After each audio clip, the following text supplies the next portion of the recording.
ఎటువంటి నొప్పైనా సర్జరీ లేకుండా Indo British advanced pain clinic.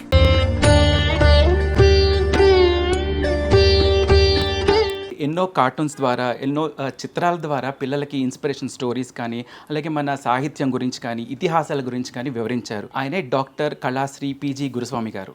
ఆయన మనతో ఉన్నారు. ఆయన అడిగి మరిన్ని విషయాలు తెలుసుకుందాం. నమస్తే సార్. నమస్కారం. అవును, మీ పాత కొన్ని వీడియోలో చూశాను. మీరు పసుపు కుంకుమ కలిపి గంగాజలంతో కొన్ని చిత్రాలు ఆవిష్కరించారు. అందులో శివ త్రిశూలం కానీ, అమ్మవారిని కానీ. సో అవి మనం తర్వాత మాట్లాడుకుందాం. సో తర్వాత మీరు మీ ప్రస్థానం ఎలా మొదలైంది ఈ చిత్రకళలో కానీ, ఇందాక మనం మాట్లాడుకున్న ఈ కార్టూన్స్ వేయటంలో? దానికి నా చిన్నప్పుడు శంకర్ వీక్లీస్ అనేసి ఒకటి వచ్చేది. ఇది అంటే ఒక 50 ఏళ్ళు వెనక, 50 ఏళ్ల క్రితం, అంటే 66, 64 అనుకుంటాను. అప్పుడు ఢిల్లీ నుండి ఒక అనౌన్స్మెంట్ వచ్చింది, చిల్డ్రన్స్ కాంపిటీషన్. ఈ చిత్రకళలో ఎన్నికైన వాళ్ళకి ప్రథమ బహుమతి ఉంటుంది. ఢిల్లీకి పిలిపించి ఇవ్వటం జరుగుతుంది. బహుమతిని ఇవ్వటం జరుగుతుంది. నేను మ్యాక్సిమం దాని గురించి పోరాడా. ఇంట్లో తల్లిదండ్రులు వాళ్ళ పనులు వాళ్ళ ఇదే, కానీ ఢిల్లీ ఎక్కడో ఉంది, చాలా దూరం కదా, చాలా దూరం, అక్కడికి పోయి అందజేయడం కానీ అన్నట్టుగా వాళ్ళు దాన్ని పట్టించుకోలేదు. కానీ ఎలాగైనా ఆ బహుమతి అందుకోవాలి అని కసి ఉండేది. మ్యాక్సిమం ప్రయత్నం చేసి పోస్టులు పంపించాను. అప్పటికే ఆ టైం దాటిపోయింది. శంకర్ అనే ఆర్టిస్టు, ఆ కార్టూనిస్టు ఆ రోజుల్లో అద్భుతమైన చిత్రకారుడు. కామన్ మ్యాన్ అనే ఒక క్యారెక్టర్ని పెట్టి ఇంకొక ఆయన కార్టూన్ లక్ష్మణ్ అని, ఆర్కే లక్ష్మణ్ అని, మాల్గుడి డేస్ అని చేశాడు. ఓకే. ఆయన కూడా మంచి చిత్రకారుడు. ఒక మామూలు మనిషి, కామన్ మ్యాన్ ఎదుర్కొంటున్న సమస్యల్ని వ్యంగ్య చిత్రాల కిందనే దాన్ని పబ్లిష్ చేస్తే మంచి ఆదరణ పొందింది. ఆ రోజుల్లో ఇలస్ట్రేటెడ్ వీక్లీ అని ఒకటి వచ్చేది. ఇప్పుడున్న పత్రికలన్నీ దాని ముందు బలాదూర్ అన్నమాట. ఆ రోజుల్లో ఇంగ్లీషు మ్యాగజైన్ చదవడం అనేది గొప్ప విషయం. నాకు వచ్చిరాని దీంతో దాన్ని ఆ కార్టూన్లు చూడటం, బొమ్మల్ని చూసి అర్థం చేసుకోవటం, మెల్లమెల్లగా దాన్ని అన్నింటినీ చదివి ఆకలింపు చేసుకోవటం, అదేవిధంగా చిత్రాలు వేయటం మొదలుపెట్టాను. ఇంకా చందమామ కథలు అలాగే చదవటం, అదేవిధంగా చిత్రాలు వేయటం, ఇవన్నీ చేసుకుంటూ రావడం జరిగిందనమాట. ఆ చిత్రాల్లో ఉన్న సందేశాన్ని మాత్రం తీసుకునేవాడిని. ఆ చిత్రాలు నాకు ప్రతిదీ ఒక్కొక్క జీవితానికి ఒక్కొక్క గీత మార్గంలాగా, భగవద్గీతలాగా మార్గం చూపించిందని చెప్పాలి. యోగ సాధనకు అదే మార్గమైంది. ఆ వర్ణ చిత్రాలను చిత్రించి ఎలాగైనా దానిలో బహుమతి సాధించాలి, ఏం చేయాలి, ఎక్కడెక్కడ కాంపిటీషన్స్ అవుతున్నాయో జరుగుతున్నాయో తెలుసుకోవాలి. దానికి ఎక్కడికి వెళ్ళాలి? ఒక గ్రంథాలయం దొరికింది, సెంట్రల్ లైబ్రరీ అని ఒకటి ఉండేది. అక్కడికి వెళ్ళిపోయి ఇంకా ఆ పుస్తకాలు పురుగైపోయాయి. బలవంతంగా 8 అయితే వాళ్ళు బయటకు పంపిస్తారు. ఓ బాబు పొండి పొండి అంటుంటే కూడా నేను కదిలేవాడిని కాదు. కాలర్ పట్టుకొని బలంగా తీసుకొచ్చి బయటకు నెడితే కానీ వచ్చేవాడిని కాదు. పెద్ద పెద్ద నిఘంటువులు, మనకు ఊహకు అందినటువంటి ఇదన్నీ తిరిగేస్తూ దానిలో విజ్ఞాన సర్వస్వం ఉండేది. అవన్నీ స్టడీ చేస్తూ ఆ చిత్రాలని ఆలోచించి దాన్ని ఇంటికి వచ్చిన తర్వాత, అప్పుడు ఏం సెల్ ఫోన్లు కెమెరాలు ఏం లేవు కదా, మెమరీకి తీసుకోవటం, దాన్ని ఇంటికి వచ్చిన తర్వాత మ్యాటర్ అంతా రాసుకోవటం, చిత్రాలు గీయటం. ఆ చిత్రాలన్నింటినీ ఒక పుస్తకంలాగా తయారు చేశాను.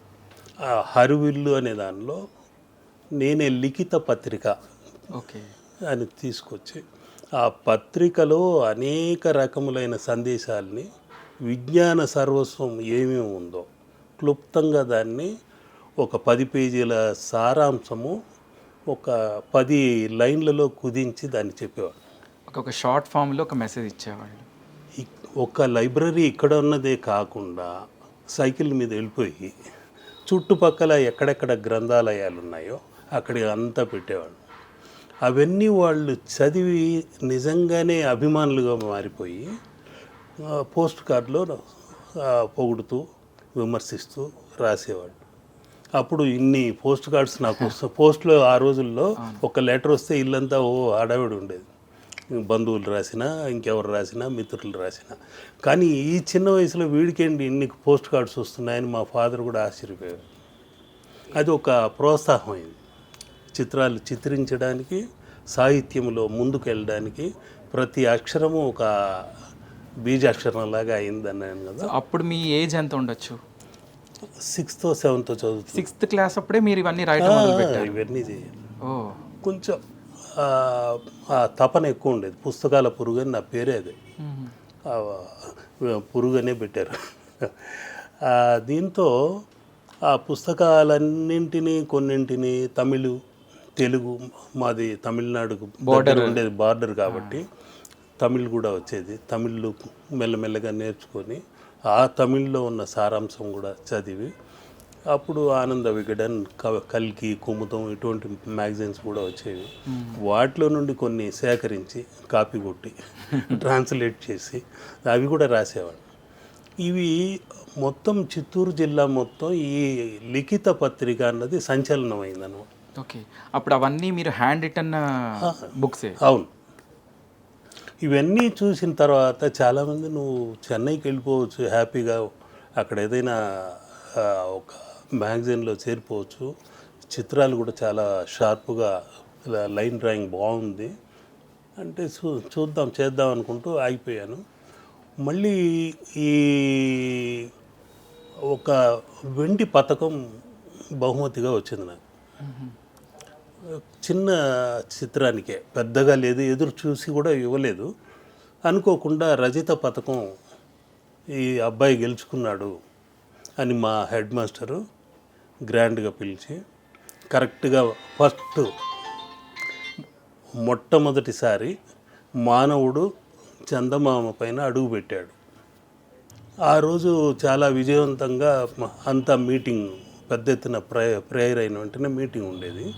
పిల్లలందరినీ ప్రేయర్ అయిన తర్వాత ఆయన హెడ్ మాస్టర్ గారు ఉపన్యాసం ఉండేది. ఈరోజు చాలా విశేషమైన రోజు, చందమామ పైన మొట్టమొదటిసారి మనిషి అడుగు పెట్టాడు, అమెరికా ఫ్లాగు రెపరెపలాడుతుంది. ఇది చరిత్రలో మొట్టమొదటిసారిగా సువర్ణ అక్షరాలతో లిఖించదగ్గ సంఘటన. మన బంగారు జమీందారీ స్కూల్ తరపున కేశవులు అనే ఈ అబ్బాయి రజిత పథకం గెలుచుకొని ఈరోజు వచ్చాడు. ఇంతవరకు ఎవరు ఈ రజిత పథకాన్ని తీసుకురాలేదు కాబట్టి ఇతన్ని సన్మానిస్తున్నాము అని నోట్బుక్లు కొన్ని, పెన్స్ అవి ఇచ్చి, కలర్ బాక్స్ కూడా ఇచ్చి ఎంకరేజ్ చేసి ఆ రజిత పథకం అందరి ముందు ప్రజెంట్ చేస్తే మొత్తం స్కూల్ అంతా చప్పట్లతో ప్రతిధ్వనించింది. ఇంకా ఉత్సాహం నాకు పెరిగింది. ఇంకొద్ది ఆతృతతో ఎలాగైనా గిన్నెస్ రికార్డుకి ఎక్కాలి అని కొన్ని చిత్రాలు వేగంగా గీయటానికి ప్రయత్నించా. గంటకు 100-200 చిత్రాలు గీయాలనే తపనతో. అది ఆ తర్వాత కొద్ది రోజుల తర్వాత గిన్నెస్ రికార్డు అటెంప్ట్ కూడా చేశా. 1000 చిత్రాలు 21 గంటల్లో పూర్తి చేశా. బాపు గారిని పిలిస్తే ఆయన బిజీగా ఉన్నారు, సినిమా షూటింగ్లో ఉన్నారు, రాలేరు అన్నారు. తిరుపతిలో జరిగింది ఇది. ఆ తిరుపతిలో బాలీ గారని ఇంకొక చిత్రకారులు ఉండేవారు. ఆయన వచ్చి, బాబు చిన్న వయసు నీది, సాహసం చేస్తున్నాం, 1000 చిత్రాలు ఒక రోజులో చిత్రించగలవా 24 గంటల్లో అని హెచ్చరిస్తే, నాకు ఆ నమ్మకం ఉంది, చేయగలను, 1000 చిత్రాలు చిత్రించగలను, చేసి తీరుతాను అని 24 గంటలు అనేది ఉమ్మి వచ్చిన యూరినల్కి వెళ్ళాలన్నా ఒక సెకండ్ కూడా వేస్ట్ చేయకూడదు. ఇంపార్టెంటే కదా అక్కడ. అసలు ఏ కలర్ దొరికితే ఆ కలర్తో బొమ్మలు చిత్రించాలి. ఇంకా కలెక్టర్ ముందు డాక్టరు అంతా టెస్ట్ చేసిన తర్వాత కంట్రోల్లో ఉంది బాడీ అని ప్రారంభించండి అని ప్రెస్ వాళ్ళందరినీ పిలిపించి చేశారు. 24 అవర్స్ అనేది 21 అవర్స్లో 1000 చిత్రాలు పూర్తి చేసి పెట్టేశారు. ఓ బాలి అని ఆ చిత్రకారుడు కూడా ఆశ్చర్యపోయాడు. ఆయన విజయవాడ నుండి వచ్చాడు, కౌగిలించుకున్నాడు. చిన్న వయసులోనే ఇంత సాధన చేసావు, గ్రేట్. అంటే ఎలాంటి పిక్చర్స్ వేశారు ఆ కాంపిటీషన్ టైం? ఆ రోజు ఆ సమయానికి ఏదొస్తే మీకు ఏది ఒక తోచితే? కన్ను పక్షిగా మారిపోవచ్చు, ఓహో ఒక మనిషి రెక్కలున్న పక్షిగా మారిపోవచ్చు, ఓ చేపగా మారిపోవచ్చు, ఓ తామర పుష్పం ఒక విష్ణు పాదాలతో ఉండవచ్చు. ఇట్లా ఆ రోజు ఏమి వచ్చిందో నా ఊహకు అది జరిగింది తిరుపతి పట్టణంలో. కాబట్టి ఆ వెంకటేశ్వరుడి అనుగ్రహంతో 21 గంటల్లో పూర్తి చేశాను. ఇవన్నీ ఏంటంటే ఒక విధంగా నన్ను ముందుకు నెట్టడానికి, ఈ చిత్రకారుడిగా పేరు రావడానికి అవకాశాలు వచ్చినాయన్నమాట. ఈ చిత్రాలన్నీ చేస్తూ మెల్లమెల్లగా చెన్నైలో బొమ్మరిల్లు అనే పత్రికలో అవకాశం దొరికింది. అప్పటి వరకు మీరు చిత్తూరులోనే ఉన్నారు? అక్కడే ఉన్నాను. అప్పుడు ఏంటంటే కాలేజీలో చేరకుండా చిత్తూరు నాగయ్య డ్రామాటిక్ కాలేజ్ అని ప్రారంభించారు. అక్కడ ఒక రామవిలాస సభ అనేది ఉంది.